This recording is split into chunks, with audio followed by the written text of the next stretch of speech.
Comenzar la clase de miembros de concreto reforzado.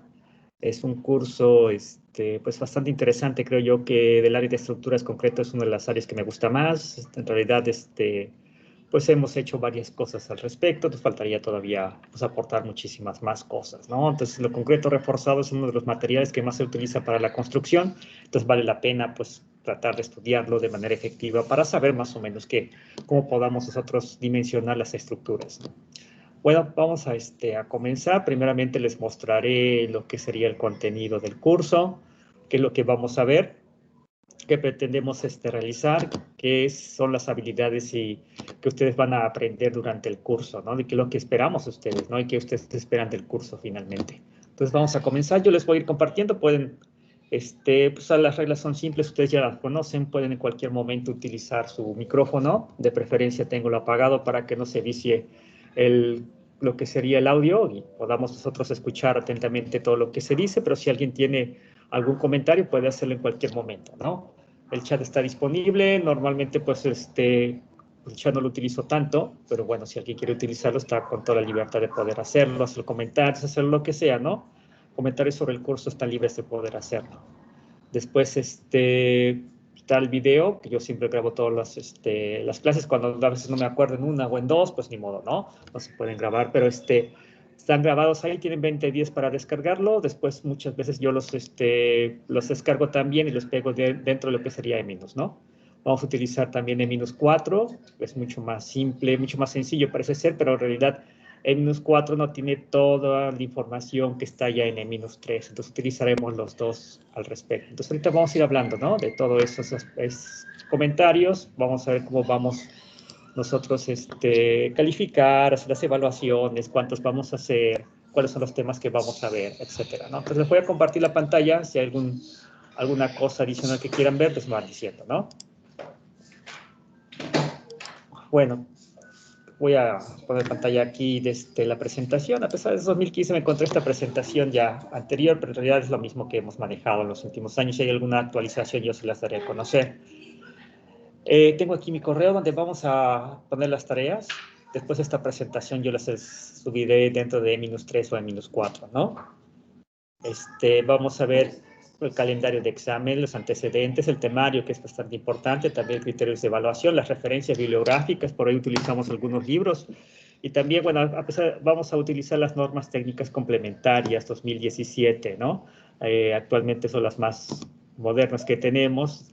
Anteriormente estaban las 2004, ya se actualizaron desde el 2017, utilizaremos esas, ¿sí? Pero también podemos utilizar alguna serie de cuestiones, por ejemplo, de lo que sería el código ACI americano, ¿no? Que son las dos que se utilizan prácticamente en México. ¿Qué esperamos entonces del curso? Que pues ustedes apliquen los conocimientos básicos para poder diseñar o proponer soluciones factibles en estructuras de concreto reforzado, aplicando la normatividad vigente, que son las notas técnicas complementarias para diseño de estructuras de concreto, y además que apliquen su juicio ingeniería para la solución de problemas comunes y no comunes, en realidad.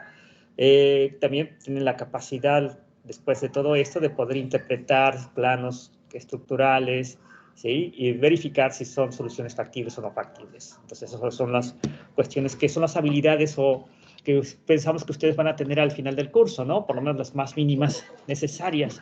Sí, a veces me dicen, oye, y ya después del curso el estudiante tiene capacidad de poder hacer por él solo pues, una estructura de concreto reforzado completa. Yo pensaría que faltarían todavía muchos más aspectos que lo que se ve en un curso de 3 a 4 meses, ¿no? Por ejemplo, prácticamente en un proyecto estructural, pues en realidad la parte del diseño estructural es una parte muy pequeña. Tendría que ver que es el estudio de mecánica de suelos, lo que serían los proyectos arquitectónicos, pues la parte de cotizaciones, la construcción, etcétera. Esa es la parte de lo que sería el proyecto hidráulico, hidrológico, todo lo demás, ¿no? Todo lo más que tiene que ver el proyecto, pues es algo bastante, también lo que es la parte del dibujo estructural, que está la otra contraparte. En realidad a veces es más complicado el dibujo que lo que sería el diseño. Entonces todavía faltarían muchos conceptos para irlos metiendo todos conjuntos en una especie como de rompecabezas para generar todo un proyecto definitivo, un proyecto integral. Las clases, bueno, son, hay pues otra, pues no sé por qué yo nunca di clases de 9 a 10, no sé por qué puse esa fecha, esa hora, De lunes a jueves, a esta hora, a las 4, en realidad vamos a tomar, yo pienso que solamente clases martes y jueves. Ustedes verán que de repente el siguiente semana, ahí tendremos un poco de descanso porque lunes y martes teóricamente no hay clases a pesar de que no hay carnaval, pero bueno, ya confirmaron de que no iba a haber clases lunes y martes. El miércoles sí, y jueves y viernes tengo un congreso virtual de Ingeniería Estructural, de la Sociedad Mexicana de Ingeniería Estructural, y por ahí tenemos una presentación, entonces pues voy a participar, aunque sea de manera virtual, en el congreso. Si de ingeniería estructural, entonces no voy a poder estar con ustedes. A lo mejor podré contestar algunos correos y dudas y sugerencias al respecto, pero no podré estar directamente en clases como ahora lo estoy, ¿no? El primer examen parcial será ahí por marzo, finales de marzo. El segundo parcial será por principios de mayo, y el examen ordinario, que es un tercer parcial, acuérdense que a partir del 8 de junio terminan las clases, sería como por el 11 de junio hasta como el finales de junio. Los exámenes, el tercer parcial le llamamos así. ¿Ok? Si hay una duda me dice, ¿no? Los antecedentes siempre es importante y siempre vendrá de la mano, y creo que es una parte fundamental en el análisis estructural.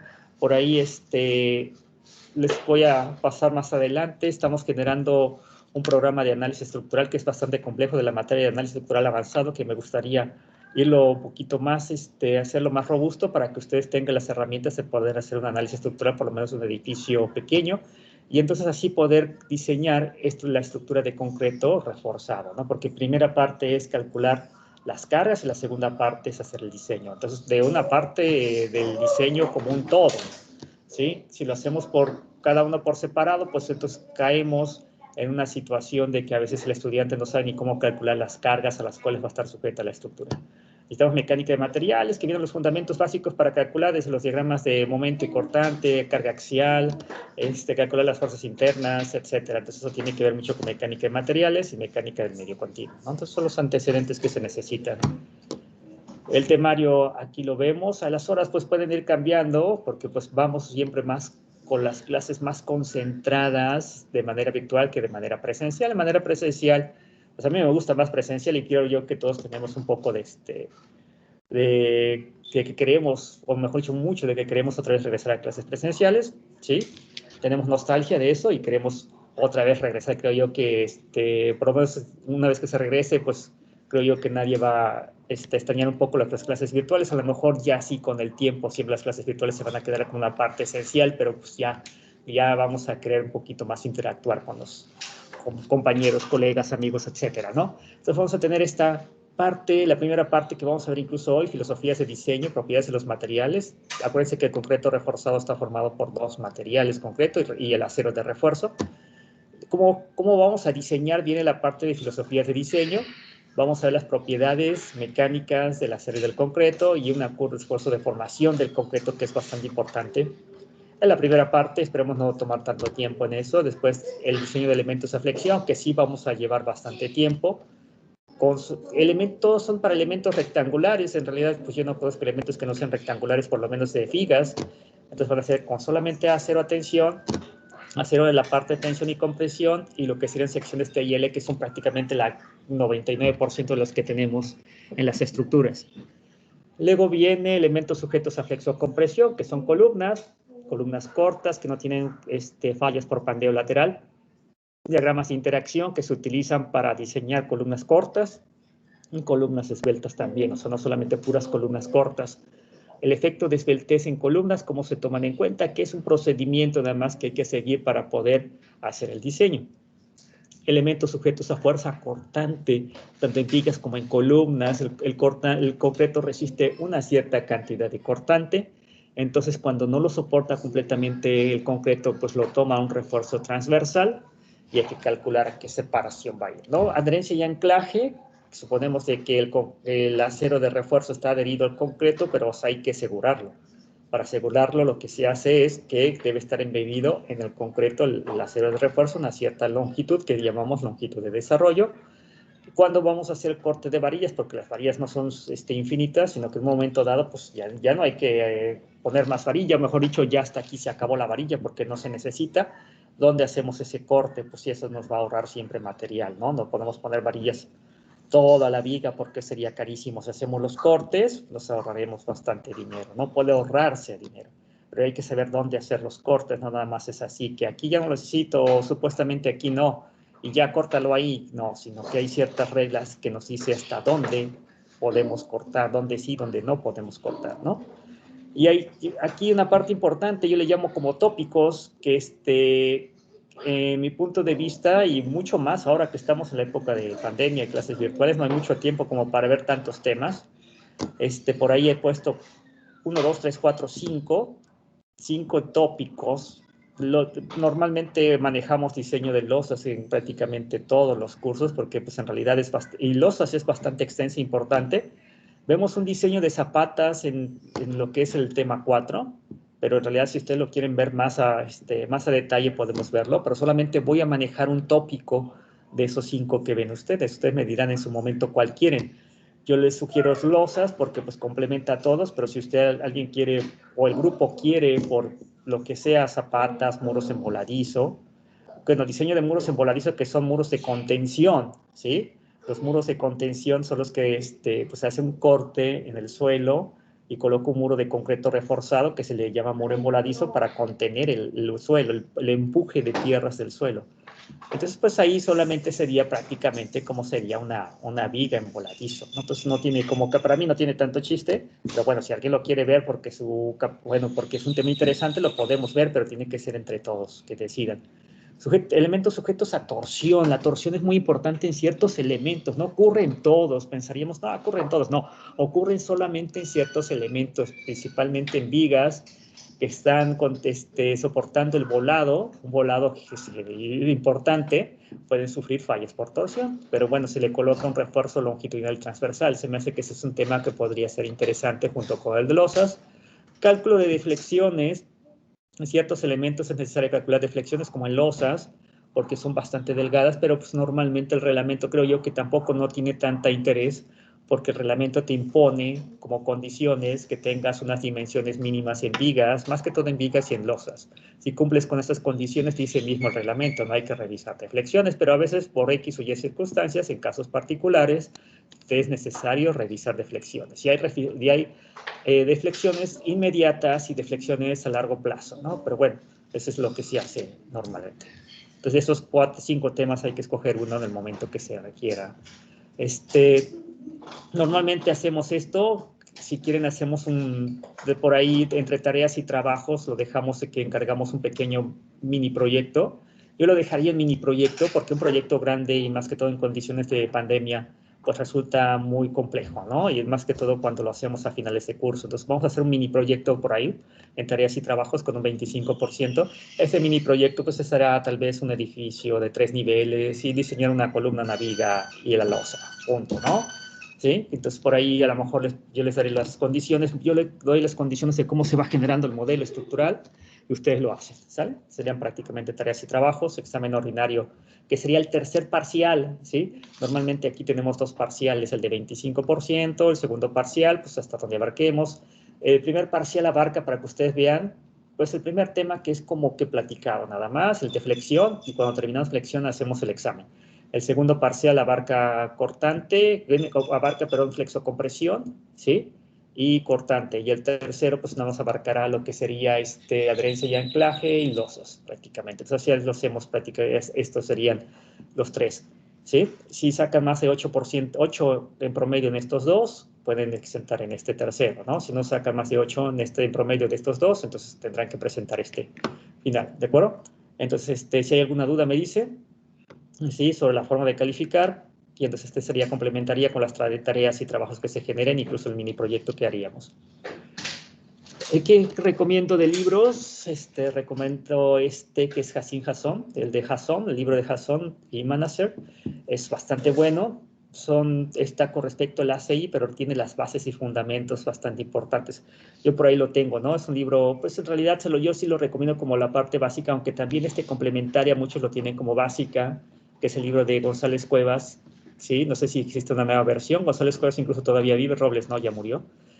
González Cuevas es un profesor que fue rector de la Universidad Autónoma Metropolitana en la Ciudad de México y todavía es profesor de ahí, ¿no? ¿sí? Es uno de los fundadores de la UAM y todavía sigue ahí, bastante conocido en el área de estructuras y de concreto reforzado. Es muy buen profesor y muy accesible en realidad, ¿no? Todos los congresos prácticamente va. El de diseño de estructuras de concreto de Nilsson, una referencia que siempre está presente. Perdón, el de McCormack, que es bastante bueno, siempre tenemos ahí referencias de McCormack. Y de reglamentación está el ACI 318, por ahí está el 14, debe de venir una versión como 18, o incluso superior. 2014 debe de una 2018, y pienso que incluso está más superior que esa. Estas las normas técnicas complementarias, aquí ya está actualizado hasta 2017, ¿sí? Y la biblioteca virtual, ¿no? Bueno, estas es las bases y fundamentos, ¿sí? Bueno, tengo aquí incluso hasta mi propio blog, por si lo quieren ustedes ver. Es el concretoconfiable.blogspot.mx, que lo tengo un poco olvidado ahí actualmente, pero en realidad lo empecé en 2016, 2017, pero si ustedes interactúan ahí, pues podemos escribir algo, ¿no? ¿Sí? Está ahí aquí algunos comentarios que mejor reglamentos, incluso me faltaría actualizarlo un poco, pero ahí tengo yo mi blog de concreto reforzado, ¿no? ¿Sale? Entonces, por ahí podemos comenzar. Entonces, vamos a comenzar entonces la clase en sí, del primer tema, con filosofías de diseño y con las bases y fundamentos de las propiedades mecánicas, tanto del concreto como del acero de refuerzo, ¿sí? Entonces, voy a dejar esto aquí. Voy a ver si podemos salir un poquito de esto. No sé si hay dudas hasta ahorita. ¿Todo bien? Entonces, ¿estamos Sí, por todos? mi parte no hay. Perfecto. Continuamos entonces, ¿no? Entonces, si no hay dudas, vamos a continuar con lo que sería el primer tema, ¿no? Entonces, nos vamos rápido, en realidad, porque pues son muchos temas que ver y entre más tengamos mejor, ¿sí? Si tenemos muy pocos, pues en realidad, pues sí, será al final siempre es necesario tener clases, ¿no? Pues más clases. A veces estamos hasta, ¿cómo decir? Ya en los últimos días, damos hasta la última clase, si se puede, ¿no? Y si no, pues ni modo, ¿no? Pero hasta la última clase los voy dando, todas completas. Entonces voy a tomar les voy a dar algunas notas en el blog de notas, en el OneNote, ahí directamente, ¿sí? Pero aquí nada más lo estoy configurando directamente. No sé si pueda tomar las notas de aquí o las pueda yo importar. Y después los pego, mejor dicho. Los quiero pegar directamente en Teams para que ustedes lo tengan, pero bueno, voy a sacarlo porque me gusta más el OneNote viejo, no sé por qué. Pero bueno, ahorita lo vemos, ¿no? ¿Sale? Te voy a enseñar unas referencias ahorita y continuamos. ¿Sale? Bueno, les voy a compartir otra vez la pantalla, ya que no hay ninguna pregunta. Ahí está. Bueno, vamos al primer tema. Es el diseño. ¿Qué es el diseño estructural? ¿Sí? Es ¿qué es la parte de diseño estructural en su punto de vista más elemental? Es hacer la comparativa. Acciones le llama a lo que son los efectos de las cargas sobre las estructuras. Las acciones, lo que son las acciones viene siendo que las cargas externas provocan sobre la estructura acciones que pueden ser esfuerzos internos, fuerzas internas, desplazamientos, esas son acciones. Y las resistencias viene siendo, o la otra contraparte, si la resistencia viene siendo lo que sería la máxima capacidad que tiene un elemento estructural o una estructura ante un cierto carga que está aplicada. Bueno, no tanto la carga, sino ante un cierto efecto mecánico interno. Esa sería la resistencia, ¿no? Entonces, noten, una estructura, un elemento no tiene una resistencia, puede tener muchas resistencias en realidad, ¿no? Puede tener un elemento, puede ser altamente resistente a fuerza axial, pero muy pobre a tensión, muy pobre a compresión, o mucha resistencia cortante, pero muy pobre a torsión, ¿no? Entonces puede tener muchas resistencias. Generalmente tenemos algunas tipo, ¿no? No sé, voy a escribirlo aquí porque se me hace, no sé si tenemos aquí, podemos escribirlo, pues ahí está.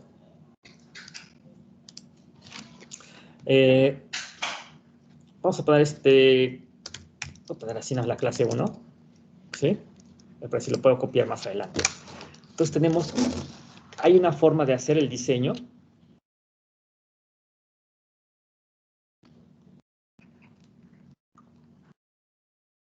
¿Sí? Lo que manejamos tradicionalmente como diseño es comparar acciones con resistencias. Hay una comparación, ¿no? Y siempre las resistencias deben ser mayores o iguales a las acciones.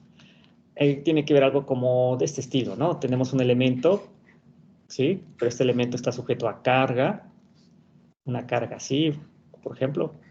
Lógicamente es esta carga transversal, pero puede ser de cualquier tipo, puede tener una carga axial así, puede ser de muchos tipos, ¿no? ¿Sí? Podemos ponerle aquí condiciones de frontera, que son los apoyos.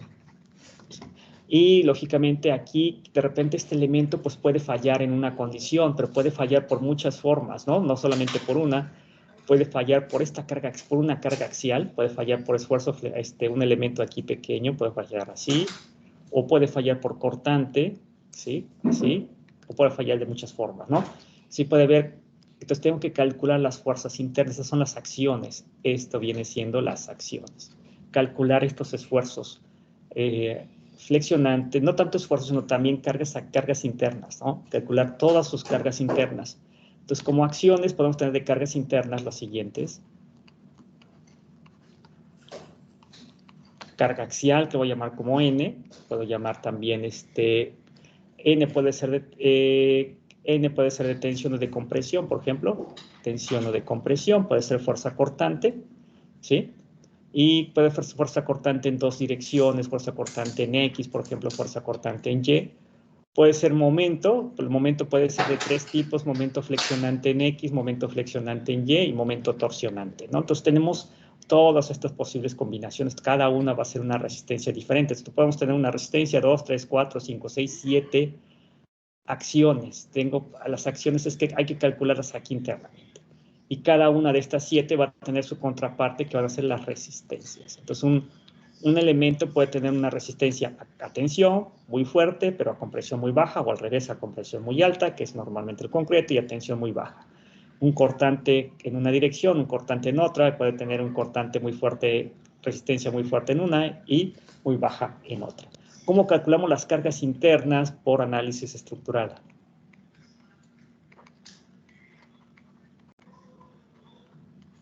Hay que calcularlo por análisis estructural, ¿no?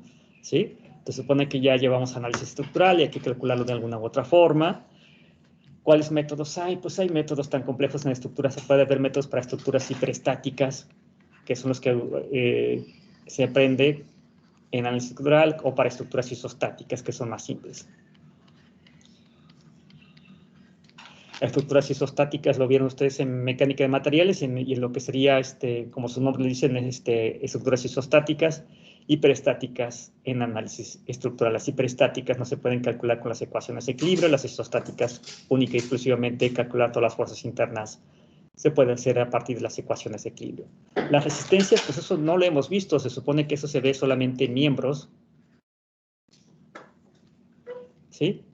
Y hay formas de calcularlo para poder determinar la resistencia, puede ver desde métodos analíticos, en base a la física, en base a la mecánica de materiales, se puede calcular, ¿sí? O métodos semiempíricos, empíricos, ¿sí? Experimentales, nada más. Más que todo estos dos se parecen mucho, empíricos y experimentales, no hay mucha diferencia en realidad. Nada más que desde un punto de vista experimental es que como que tiene más rigor científico, empíricos, pues será una prueba ahí nada más medianamente adecuada, pero creo yo que gran parte, hay veces que depende de la complejidad del problema, puede ser que de repente para cortante, por ejemplo, son más métodos experimentales que analíticos, para flexión son más analíticos que experimentales, pero en realidad se va de la mano, ¿no? Hay una parte de flexión que prácticamente hay una simplificación, que se utilizan una serie de ecuaciones que provienen de análisis experimentales, ¿no? Entonces se hacen experimentos en concreto, se determinan ciertas ecuaciones y en base a eso se proponen las ecuaciones necesarias para poder calcular las resistencias. Acuérdense que la resistencia es la máxima capacidad que tiene un miembro ante un cierto elemento, ante carga axial, compresión, flexión en una dirección, en otra dirección, torsión, ¿sí? Cortante, etcétera, ¿no? Entonces es la resistencia. Entonces nosotros vamos a calcular la máxima capacidad que tienen ante estos elementos que tienen aquí, ¿sí? Bueno, vamos a continuar con filosofías de diseño. Entonces vamos a ver las filosofías de diseño que hay, ¿no? Entonces tenemos que resistencias deben ser mayores siempre que las acciones. ¿sí? La máxima capacidad que tiene un elemento debe ser mayor a las acciones a las cuales está sometido. Esto siempre debe de suceder, que es el principio básico, pero después vamos a ver cómo hacemos esta comparativa. Y eso se conoce como filosofías de diseño. ¿Cómo comparamos resistencias y acciones? Parece algo sencillo, pero no lo es, ¿sí? Digamos, pues es que sea mayor nada más, eso es suficiente, pero no. Ha habido a través de la historia desde moderna del diseño, porque el concreto reforzado no es tan viejo, a pesar de que el concreto viene desde la época de los romanos, pero en realidad ya reforzado y con filosofías de diseño y todo lo demás, pues solamente del siglo pasado, finales del siglo XIX, principios del siglo XX. O sea, no son, a lo mejor la época moderna apenas tiene unos 100 años, cuando más. Entonces, no solamente en concreto, en acero y en cualquier material, más que todo en concreto y acero, que son los materiales más usados para lo que es la construcción, se emplean lo que son filosofías de diseño basados en estados de lo que serían esfuerzos permisibles, perdón, ¿sí? Que está basado más que todo en la mecánica de materiales, que propone que el material se comporta elástico lineal, lo cual no es cierto, el concreto no es elástico lineal, pero pues estamos hablando de principios del siglo pasado y entonces pues no se tenía muchas pruebas experimentales, el equipo tampoco se tenía, y entonces se hacían simplificaciones pues muy burdas, decíamos, el concreto es elástico, no es elástico, se comporta lineal, tampoco se comporta lineal, ¿no? A lo mejor a muy pequeñas deformaciones sí lo hace, y entonces eso se decía, bueno, pues vamos a limitar que el esfuerzo en el concreto solamente llegue a un porcentaje de su máxima capacidad, ¿sí? Y así se empezaron a hacer estos diseños por esfuerzos permisibles de trabajo, no solamente en el concreto, sino más que todo en el acero. Y así empezaron con las primeras filosofías que duraron hasta mediados del siglo pasado, ¿sí? Después surgieron otras filosofías un poco más robustas y ya empezaron de mediados del siglo pasado en Estados Unidos a proponerse algunas de ellas.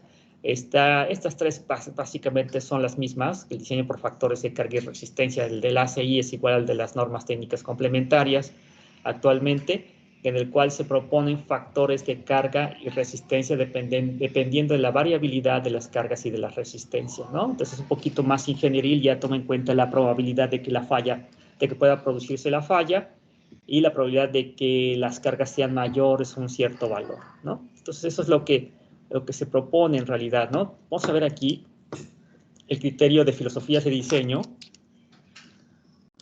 Entonces estamos hablando de filosofías de diseño por primero esfuerzos permisibles, ¿sale?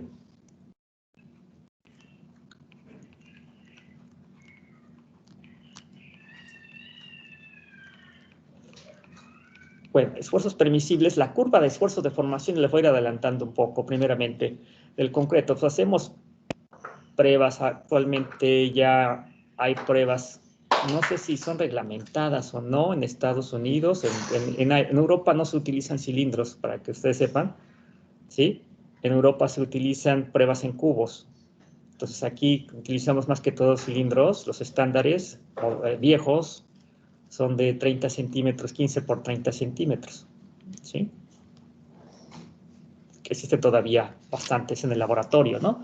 Entonces, en cualquier laboratorio, actualmente parece ser que Cemex ya utiliza cilindros un poquito más pequeños, de 10 por 20, y hasta incluso utiliza lo que se conoce, fuimos una vez a una visita ya por 2016 a un centro de ingeniería de Cemex, parece ser, no me acuerdo por dónde queda, pero a las afueras de la Ciudad de México, y ya ellos utilizaban cubos, y tiene cierta lógica utilizar un cubo. Imagínense el volumen de concreto, y después no es mucho volumen, pero resulta que un cubo de 15 por 15 tiene menos volumen, ¿no? O menos, incluso parece que son de 10 por 10 algunos de ellos. Entonces utilizan cubos y lógicamente estos los pueden acomodar mucho más fácilmente que estos, ¿no? Entonces en este cubo, pues aquí tengo menos volumen de concreto, pero si hay a la hora de que yo prueba la falla aquí me marca una carga diferente que este otro de acá, ¿no? ¿Sí? El esfuerzo, normalmente es el esfuerzo, ¿sí? Pero ahí ya la empresa supuestamente Segres ya calculó, si yo tengo un bueno, ahorita vamos a hablar que es un F'(C), así que sería bastante interesante hablar acerca de el F'(C) en una curva de esfuerzo de formación del concreto cuando lo probamos a estos cilindros de concreto. Se le puede calcular una curva de esfuerzo de formación. El esfuerzo lo vamos a llamar como FC y la deformación lo vamos a llamar como εc. ¿Sale? Si hay una duda me dice, ¿no? Entonces se calculan curvas así, aproximadamente. De este tipo sale esto. No sé si podamos tener ahí. Después lo vamos a verlo. Aquí hay ciertos valores interesantes. Aquí le llamaremos, si esto lo probamos a los 28 días, F'C. La máxima capacidad del concreto a los 28 días en una curva de esfuerzo de formación, se le conoce como F'C. A los 28 días. Es la propiedad mecánica más importante del concreto, ¿sí? En concreto simple, en un cilindro de 15 por 30, ¿sí? Que existe otra que sea, este se llama F'C cúbico, y a veces otros en este Europa se llama F'C cúbico y F'C cilíndrico, ¿sí? Nosotros utilizamos el cilíndrico directamente aquí por Estados Unidos y lo que sería toda esta parte de México, lógicamente. En Europa se utiliza lo que sería el cúbico. Normalmente utilizamos pero ya hay empresas que utilizan este otro. Entonces, a los 28 días probamos y obtenemos este F'C. Y eso caracteriza al concreto. Esa es su máxima, esa es su más importante propiedad mecánica. No hay otra, su F'C. Todo se relaciona con su F'C. Siempre es lo más importante. A la compresión, pruebas a la compresión. Son pruebas sencillas, hay incluso en el laboratorio se pueden hacer pruebas. ¿Sí? Tenemos como 2 o 3 prensas para poder hacerla. 2 parece que son altamente funcionales y se pueden hacer, pues hay que calibrarlas, etcétera, pero pues se puede hacer una prueba incluso ejemplificativa, académica, para poder verlo, ¿no? ¿Sí? No se puede obtener, ¿se puede obtener el F'C? Sí. ¿Se puede obtener la curva de esfuerzo de deformación? No, porque necesitaría conocer la deformación unitaria. Esta deformación es una falla frágil, por aquí va a fallar, falla así, ¿no? Entonces casi no se deforma, solamente que tengamos un aparato que lo mida con gran precisión, y eso es lo que no se tiene en el laboratorio, ¿no? Para dibujar esta curva, pero sería como esta es la curva más o menos típica que va a suceder aquí. Entonces esto, a lo que vamos a tener es el F'C. Los esfuerzos permisibles, estamos en la filosofía de diseño por esfuerzos permisibles, marca lo siguiente, ¿sí? Dice, bueno, yo no voy a llegar hasta el F'C porque no sé cómo se va a comportar. Entonces, ¿qué es lo que hacemos? Dice, no, pues vamos a proponer un valor tentativo con un cierto factor de seguridad que sea por acá, porque aquí es el comportamiento prácticamente elástico lineal. Aquí sí es casi elástico lineal, ¿sí? Entonces, no, vamos a proponer un factor de seguridad de tal manera que es el F'C entre un factor de seguridad y el factor de seguridad, pues siempre es mayor que 1. ¿Sí? Entonces va a ser 1.6, lo que sea. Entonces ya seguro de que aquí, en este rango, es donde va a existir los esfuerzos de trabajo que se le conocen. O sea, la estructura se va a comportar en esta zona teóricamente, ¿no? Si se comporta en esa zona, dicen, ah, pues está perfecto, nunca vamos a llegar a este valor F'C. Y finalmente tenemos un factor de seguridad que evita que lleguemos hasta acá arriba, ¿sí? Es la teoría básica y fundamental de esfuerzos permisibles.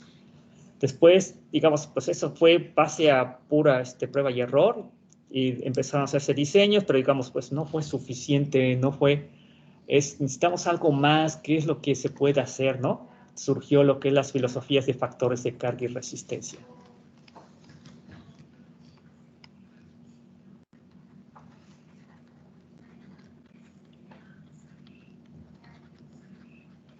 Que comúnmente se utiliza en Estados Unidos como el RFD de Load, Resistance Factor and Design, que quiere decir, es lo mismo en español, ¿no? Ya empieza a utilizarse en Estados Unidos en el código americano ACI, que es la contraparte del código NTC, ¿sí? Que es lo que dice prácticamente que surge a mediados del siglo pasado, a la época de los años 50, se empieza entonces a mudar de los esfuerzos permisibles a factores de carga y resistencia. Y a partir de aquí dice, pero ¿cómo hacemos la comparativa? Acuérdense que aquí la comparativa de esfuerzos permisibles era de este tipo. Era de que sería mi resistencia, hasta aquí llegaría mi resistencia. Diría que las acciones las voy a llamar como Q, todas las acciones como Q, ¿sí? Deben ser menores o iguales a lo que serían las resistencias, se voy a llamar como resistencia nominal entre un factor de seguridad, ¿sí? Esa sería la ecuación básica de diseño para de esfuerzos permisibles. La resistencia nominal es la resistencia que me marca por las ecuaciones, por las ecuaciones experimentales, analíticas, etcétera, ¿sí? No es una resistencia promedio, no es la resistencia mayor, no es la resistencia menor, es la que marca directamente el reglamento. Que ¿cómo la calculo? Pues ya sabrán, si hay formas de calcularlo, si hay un antecedente, si hay quién la hizo, etcétera, pero no, muchas veces no significa que sea ni la promedio, ni es la máxima, ni es la mínima, solamente es la que dice el reglamento, ¿no? Con un factor de seguridad que es mayor que 1, casi siempre, siempre prácticamente, o 1 en los casos ya muy severos, y que debe ser mayores a Q, que Q engloba todas las cargas axiales, compresión, tensión, cortante en una dirección, cortante en otra dirección, torsión, flexión en una dirección, flexión en otra dirección, ¿no? Entonces, toda mi estructura debe cumplir con estas características, ¿no? ¿Sí? Todo esto. Ahora, por factores de carga y resistencia, no sucede esta comparativa. Aquí el efecto de las cargas sigue siendo Q, y la resistencia nominal seguirá siendo la resistencia nominal. Sin embargo, Q lo divide en muchos pares. Aquí sería nada más Q. Por ejemplo, aquí Q sería la suma de las cargas. Por ejemplo, la carga puede ser el peso propio, que se le conoce como carga muerta, más una carga viva, que es una carga variable, más cargas accidentales, se le puede poner así como accidentales, que puede ser o sismo o viento. Yo llamo O porque nunca se suman ni sismo ni viento, ¿no? O sismo o viento o cargas por inundaciones muy fuertes, cargas por efectos catastróficos por explosiones, etcétera. No necesariamente una explosión ni que es un evento terrorista, solo puede ser una explosión por efecto, una maquinaria que explotó, pues un cilindro de gas que explotó o algo así, ¿no? Entonces tiene que ser algo catastrófico, pero no necesariamente tiene que estar involucrado con ciertos actos terroristas, ¿no? Bueno, aquí, factores de carga y resistencia, esto cambia el Q, esto también cambia. Dijeron, vamos a hacerlo más ingenieril, más adecuado, ¿no? Porque pues, eso no parece tan adecuado. ¿Qué hicieron, no? Entonces, finalmente dijeron, vamos a utilizar la probabilidad, ¿sí? Y vamos a suponer lo siguiente. ¿Cuánto vale la carga muerta de una estructura? ¿Cuánto vale la carga viva? ¿Y cuánto valen las accidentales? Digamos, pues en realidad no se sabe con certeza. No hay certeza de nada, ¿no? La probabilidad, acuérdense que es algo que aventamos un dado y no sabemos si va a salir 1, 2, 3, 4, 5, 6, pero sí te puede indicar que cuál número tiene más o menos probabilidad. Es lo que te va a decir. Si de repente lanzas una moneda, va a ser carro o sol, 50%.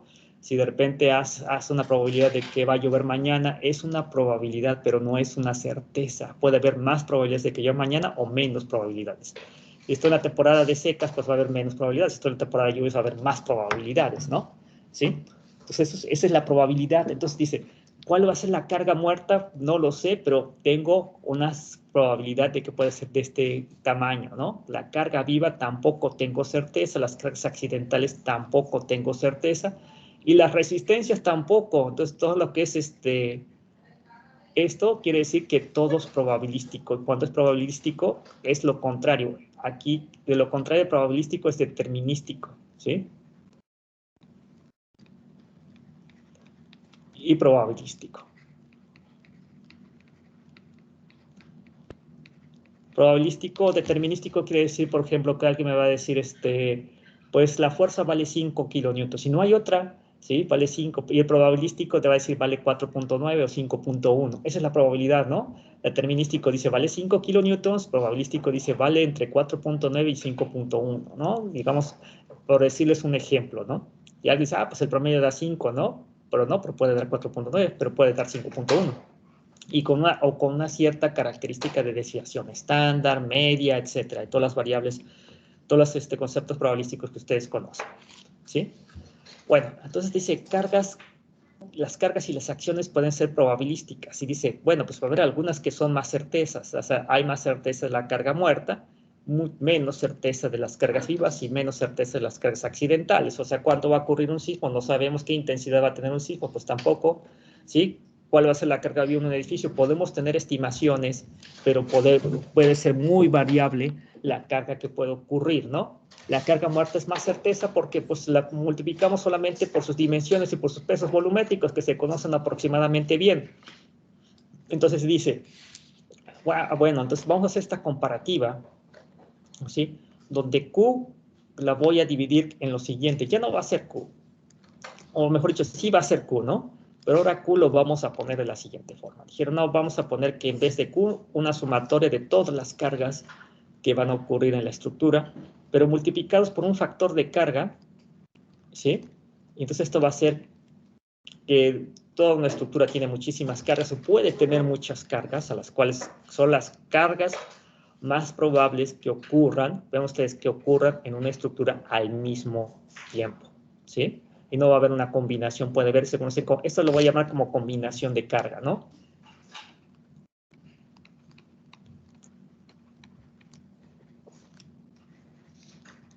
Muy importante ese concepto de combinación de carga. Aquí va a ser la carga muerta. Yo lo voy a llamar como carga muerta por la carga. Aquí lo voy a poner como CM otra vez mayúscula. Esta CM no quiere decir que sea una carga nada más X. Puede ser carga axial, puede ser torsión, puede ser cualquiera de las que vimos ahí, ¿no? Pero que proviene de la carga muerta. Un factor de carga viva que proviene con la carga viva. La carga viva puede ser también la torsión, pero la provocó la carga viva nada más. Y después otras más, ¿no? ¿Sí? Que pueden ser cual sea, ¿no? Las que sean accidentales, ¿sí? Puedo ponerlas así, accidentales, con cargas accidentales. Esas se engloban todas las demás, pero solamente una de ellas. Después hay formas de hacer las combinaciones de carga, que después vamos a verlos en NTC, ¿no? Para que veamos un poquito de resumen.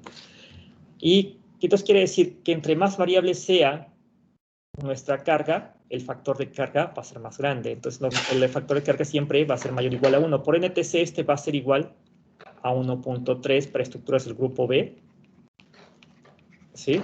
Y para carga muerta igual a 1.5 para estructuras del grupo A. Grupo A son como escuelas, hospitales, centrales generadores de energía eléctrica y otras así que tienen gran importancia y entonces pues, se diseñan con un factor de carga un poco mayores, o mayores en realidad, sí, bastante importante. Luego sí, carga viva, que después vamos a ver que la carga viva son de varios tipos dependiendo de su intensidad.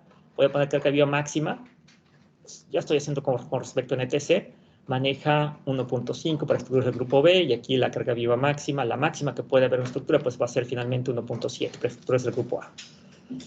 Bueno, hasta ahí vamos, entonces ahí cambió la filosofía de diseño, que los factores de carga van a depender de la variabilidad. Vean ustedes que aquí son mayores para la carga viva, ¿sí? Es 1.5 con 1.7 con respecto a 1.5, 1.5 y 1.3, porque la carga muerta es más determinística, se conoce más o tiene una media más pequeña, tiene una desviación estándar más pequeña, o mejor dicho, tiene una desviación estándar más pequeña y se conoce con mayor exactitud. La carga viva tiene una desviación estándar más grande y entonces, como es más variable, le tengo que aplicar un factor de carga mayor. Entonces, esto surgió ya a mediados de los años 50, se sigue utilizando actualmente, ¿sí? Después vamos a ver más allá al respecto. Y la comparativa, ya lo que es la comparación final, decía, bueno, vamos a comparar y sigue viendo la resistencia nominal, ¿sí? Pero la resistencia nominal ahora se multiplica por el factor de resistencia, ¿sí? Debe ser mayor o igual a la sumatoria o combinación de carga respectiva, ¿no? No hay una combinación de carga, aquí puede haber muchas combinaciones de carga. Para una misma resistencia puede haber muchas combinaciones, ¿no? Para una combinación de carga accidental, una combinación de carga viva máxima, y así sucesivamente. No hay una sola combinación, puede haber muchas combinaciones de carga. ¿Cuántas puede haber? Dependiendo de la complejidad de la estructura. Una plataforma marina puede tener cientos de combinaciones, porque pues va a estar oleaje con viento ligero, oleaje con viento fuerte, puede ser, por ejemplo, choque de embarcaciones sobre una plataforma marina, ¿sí? Durante trabajo, etcétera. Entonces puede haber muchas cosas por lo que sería empuje hidrodinámico del agua, puede ser huracanes, etcétera. Entonces puede haber muchas combinaciones en una plataforma marina, ¿sí? A lo mejor un silo tiene mucho menos, a lo mejor una estructura de concreto tiene mucho menos en tierra, ¿no? ¿Sale? Bueno, esas son las que vamos a manejar ahorita, ¿sí? Como combinaciones de cargas. Son las dos más importantes. Ha habido otras, pero son las dos más importantes. ¿Cuál vamos a utilizar nosotros? Esta otra de acá. Factores de carga y resistencia. Vamos a ver entonces, vamos a regresar a la presentación, ¿sí? Esto es lo que hicimos un poquito, yo aquí le llamé S, pero en realidad puede llamarse como Q, ecuación básica de diseño por factores de carga y resistencia. Si lo vemos desde el punto de vista probabilístico, pues resulta esto, ¿sí? Ahí está. Acciones y resistencias tienen una distribución estadística. Y un poquito más, ahí fui un poquito más hacia adelante, dije, bueno, entonces, las acciones completas, todas, juntas en sí, en realidad tienen una distribución probabilística. Esto quiere decir, por ejemplo, que de repente, por decir algo, hacemos vamos a ver cuál sería, por decir algo, en un edificio, en varios edificios, cuál sería la carga sobre la losa, ¿sí? Y que los edificios teóricamente fueran iguales o muy semejantes. Entonces, en unas fueran 10, en otras fueran 11, en otras fueran 9, en otras fueran 15, y así sucesivamente se dibuja esta curva de probabilidad, ¿sí? Hay un valor promedio, hay valores que de repente se disparan mucho y hay valores que quedan muy abajo, ¿sí? Eso es lo que va aquí y generamos esta curva de probabilidad. Otra curva sale igual de la resistencia. De repente me encuentro con un elemento y lo empiezo a probar experimentalmente y determino las resistencias teóricamente más reales, ¿no? Por resultados experimentales. Encuentro que de repente tenemos resistencias más allá de las esperadas, estas serían de este lado, pero también puedo encontrarme que las resistencias sean menores a las esperadas. ¿Por qué? Digo, ¿por qué esa variabilidad? Primero, de las cargas, ¿por qué? Pues por lógicas razones, porque pues de repente en un momento dado se llenó todo el edificio y entonces fue algo extraordinario por un evento que hubo y entonces quedé por acá, ¿sí? Otro edificio pues casi nunca se usó por razones X o Y, entonces quedó por acá. Pero aquí en resistencias, ¿por qué, no? Puede ser que de repente el material era más resistente del que proponíamos, su módulo de elasticidad o sus propiedades mecánicas eran mayores, entonces el F' era mayor del esperado y quedó por acá. Pero de repente, por propiedades del material, quedó por acá, porque eran menores sus resistencias, los elementos que la constituyen, y quedé por acá. Entonces, por eso son variables probabilísticas. Entonces, se utilizan estas dos curvas de probabilidad. Acuérdense que de probabilidad y estadística, estas curvas de probabilidad pueden ser de diferentes tipos. Este se parece más a una curva de probabilidad normal. Esta pues puede ser de extremos y así sucesivamente, puede ser distintas en realidad. Tratamos de apegarnos a una curva de probabilidad porque ya prácticamente podemos conocer varias de sus parámetros más importantes, ¿no?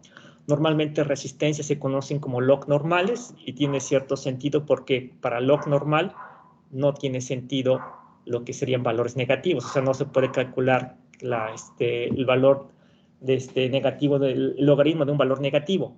Y el efecto de las cargas sí puede ser negativo en un momento dado y puede tener variables muy al extremo, pues muy pequeñitos. Entonces, por eso casi siempre son de valores extremos, ¿sí? Bueno, aquí la idea es que siempre las resistencias sean mayores que el efecto de las cargas. Aquí las promedios sí quedan mayores, ¿sí? Perfecto. Pero de repente sí puede haber valores que yo, por ejemplo, diseñé con una resistencia muy baja o de repente me encontré que mi estructura tenía una resistencia muy baja y unas cargas muy altas. Y aquí sería un punto de falla. ¿Cómo puedo medir probabilísticamente la falla en no solamente una estructura, sino en un conjunto de estructuras? Y aquí está lo que sería algo que se conoce como margen de seguridad, R menos S, todos los puntos de aquí los resto a todos los puntos de S. Como son curvas de probabilidad, me da otra curva de probabilidad, que es esta de acá, donde tiene sentido ciertas cosas.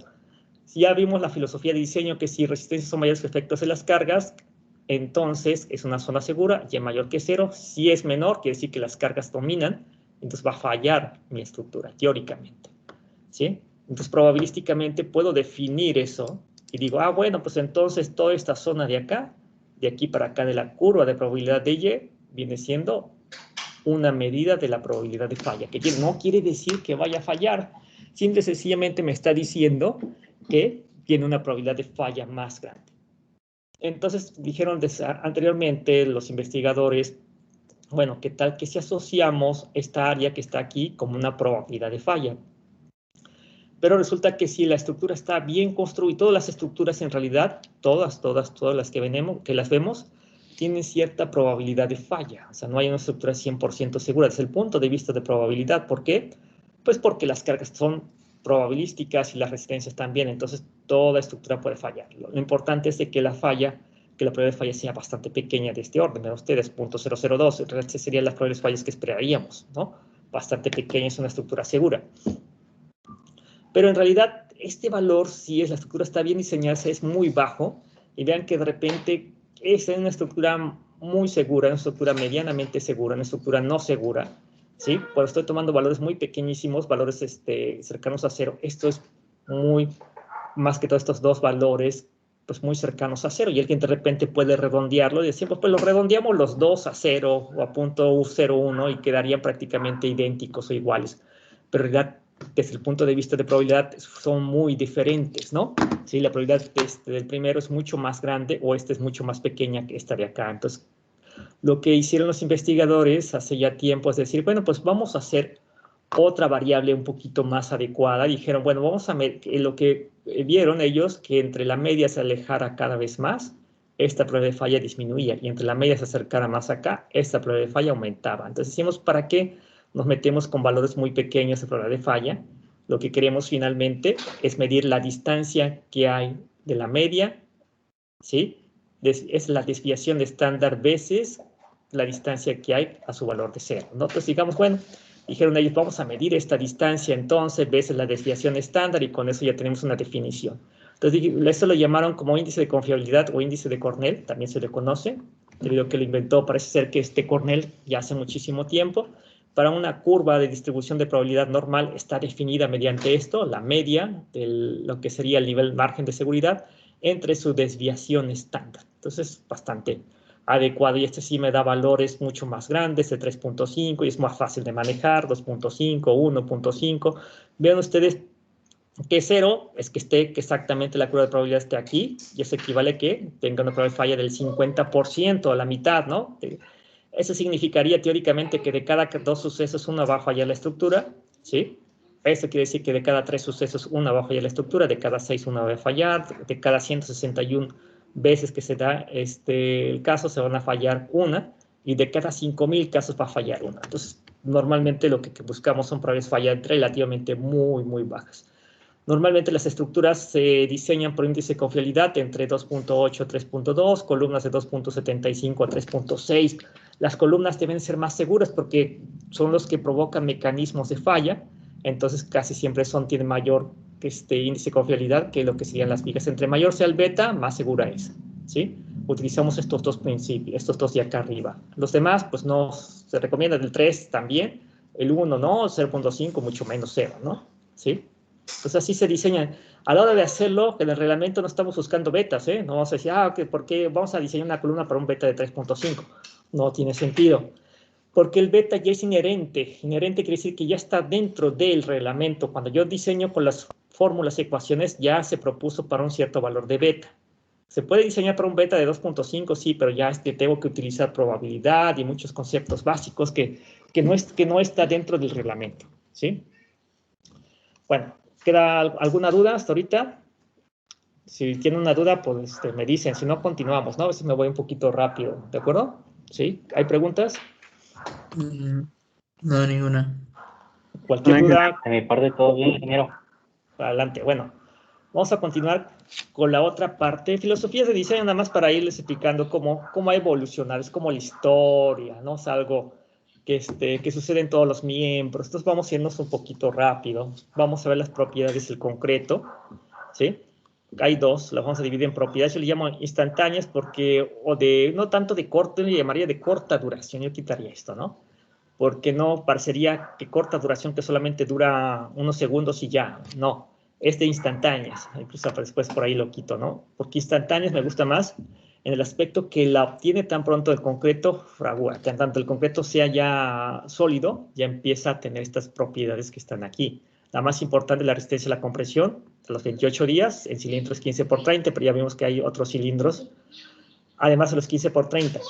Resistencia a la tensión, también tiene el concreto, pero es mucho más pequeña, vean ustedes, 0.10 a 0.20 de la resistencia a compresión.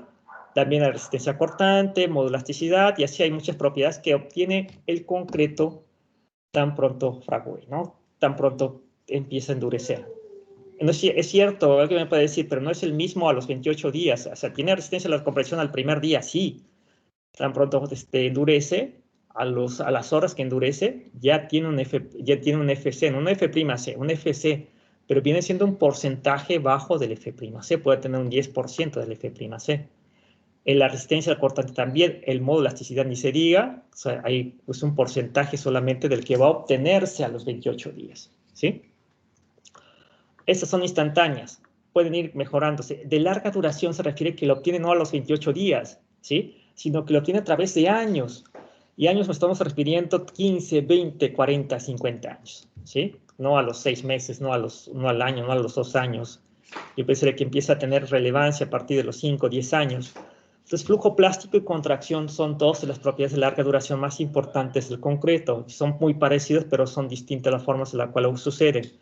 Flujo plástico ocurre en el concreto y en otros materiales. Se refiere a la deformación más allá de la deformación instantánea. Cuando aplicamos una carga axial sobre un elemento, a compresión, siempre ocurre a compresión. se va a deformar una cierta cantidad. Ahorita vamos a ver qué es lo que es el flujo plástico un poquito más abajo, ¿no? A ver, vamos a ver otra hoja. Vamos a ver las propiedades a largo plazo.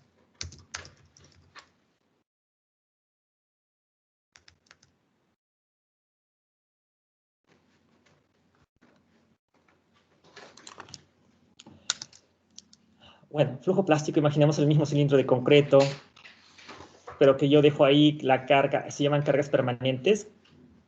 Una carga permanente la dejo ahí, ¿no? Una columna, imaginemos una columna, lo que ustedes quieran, para no dejar la idea de que no pueden necesariamente ser cilindros. Una columna de concreto. La someto a una carga P, pero esa carga P es una carga permanente. Sostenida también se le llama, ¿no? Sostenida es que no va a cambiar.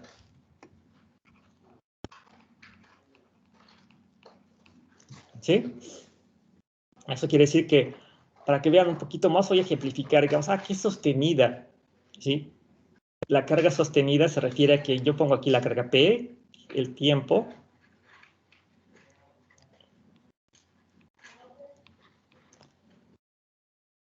y durante bastante tiempo se va a mantener aquí. Aquí puede pasar años, ¿no? 10, 20, voy a poner aquí 20 años, lo que sea, ¿no? Lo que ustedes quieran, 10 años. Y sigue siendo igual. No sucede lo mismo si de repente vamos así cambiando, sube, baja, sube, lo que sea. No importa que pasen 6 meses, tiene que ser sostenida. ¿Qué pasa cuando teóricamente dice la teoría de mecánica de materiales? Dice, si aplica una carga P, entonces esto se deforma una cierta cantidad y va a cambiar delta L, ¿no? Es la deformación, ¿sí? ¿Sale? Bueno, pero lo que dice flujo plástico establece lo siguiente. El flujo plástico establece que esto, con el tiempo, la deformación, voy a ponerlo aquí abajo con otro color, con este color que tengo aquí, la deformación. ¿Sí? Parece que aquí voy a ponerle así, la deformación va a ser la siguiente, la deformación va a estar aquí, de repente aparece aquí, y conforme pase el tiempo, de repente la deformación a los 5 años va a estar así, de repente va a ir creciendo, creciendo, creciendo la deformación hasta que finalmente llega a un cierto valor, ¿no? Eso es lo que quiere decir flujo plástico. Con el tiempo empiezan a aumentar las deformaciones, ¿sí? Pero con mucho tiempo, no con poco, con bastante tiempo, a pesar de que la carga teóricamente es la deformación instantánea es esta, pero al pasar el tiempo empiezan a incrementarse, ¿sí? Hasta llegar a un cierto, no van a ser infinitas, ¿no? No van a crecer, crecer, crecer, crecer hasta el infinito, sino que va a llegar un momento que ya se estabilizó después de los 30 años, 40 años, ¿no? Pero va a pasar mucho tiempo para que se estabilice. Va a seguir creciendo, no se nota al principio. Si yo lo comparo, la deformación inicial a los 5 años va a ser casi la misma, a los 10 años ya se va a notar un poco, a los 20 se va a notar más, y después de eso, pues ya empieza a decrecer y ya se mantiene igual, ¿no? Ya no va a crecer infinitamente, ¿vale? Bueno, vamos a dejarle aquí. Creo yo que si avanzamos suficiente, no sé si hay alguna serie de preguntas, ¿sale? ¿Me dicen? ¿Hay preguntas? ¿Quién tiene un comentario? ¿Están de acuerdo en las formas de calificar, las que vamos a ver, los temas que vamos a ver en el curso? ¿Sí? ¿Estamos de acuerdo todos? ¿O la mayoría? Sí, doctor. Sí, doctor. Sí. De acuerdo, profesor. Sí. Vamos a ir generando las clases, yo las voy a ir grabando, ustedes las pueden ir sacando directamente conforme se vayan grabando de lo que sería Teams. Ahí se quedan grabadas durante 20 días, y así lo quieren ver. Yo después, si tengo tiempo, los pondré directamente en E-, por ahí los voy a poner en E-4 para ir generando una serie de clases que después se puede utilizar más adelante, ¿no? ¿Sale? Ok, ingeniero, gracias. Ok, gracias. Bueno.